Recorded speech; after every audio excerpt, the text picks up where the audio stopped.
প্রতিবাদ করে তাদেরকে নিয়ে যায়, ধর্ষকদের ধরতে পারে না, ধর্ষণের বিরুদ্ধে যারা কথা বলে তাদের পুলিশ টেনে নিয়ে যায়।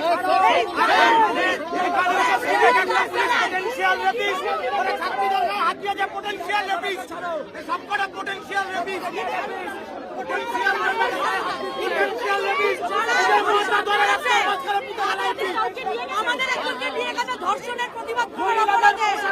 ধর্ষকদের এই দালাল পুলিশ শাস্তি দিতে পারে না, যারা ধর্ষণের বিরুদ্ধে কথা বলে তাদের ধরে নিয়ে যায়। পুলিশ আমাদের সেখানে সেখানে স্পর্শ করছে, আমরা তো মোলেস্টেড হচ্ছি। এই প্রশাসন যদি এইভাবে মোলেস্ট করে ছাত্রীদের, তাহলে কিভাবে নিরাপত্তা থাকবে এই বাংলায়, এই রাজ্যে? যাকে নিয়ে গেছে যাকে নিয়ে গেছে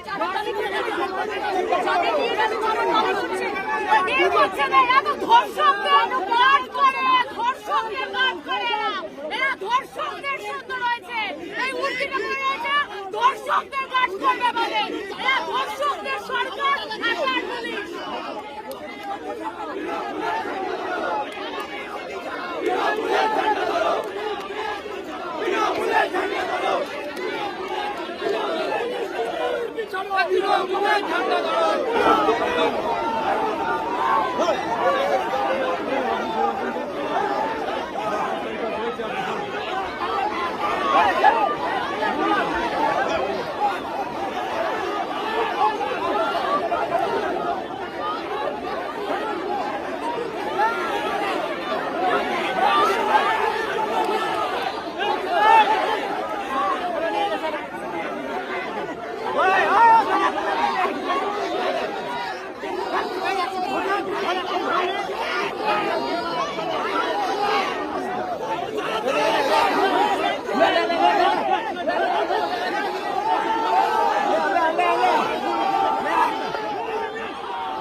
কি করছেন? কি করেন? কি করে গেলেন? কথা বলুন, কি করলো? আপনার মেয়েরা কি করছে এখানে? হয়ে গেল, ফেটে গেল, বেরিয়ে গেল। ঠিক আছে, ঠিক আছে। নিরাপত্তাকে ব্যাহত করবেন না। এখানে রোগীর পরিবারের আত্মীয় স্বজন তারা এসে উপস্থিত হয়েছেন, তারা আন্দোলনে সংগতি জানাচ্ছেন। অনেক রোগী যারা ছাড়া পেয়েছেন তারা আন্দোলনে সংগতি জানিয়ে যাচ্ছেন। আমরা বলছি অবিলম্বে ভেতরে যে ছাত্রদেরকে আটক করেছেন তাদেরকে ছেড়ে দিন, না হলে এখানকার পরিস্থিতি আরো অশান্তির দিকে এগোবে। শান্তিপূর্ণ ছাত্র আন্দোলন খুনিদের শাস্তির দাবিতে এবং সাথে প্রিন্সিপালের পদত্যাগের দাবিতে, এই দাবিতে শান্তিপূর্ণ ছাত্র আন্দোলনকে ব্যাহত করার চেষ্টা করবেন না।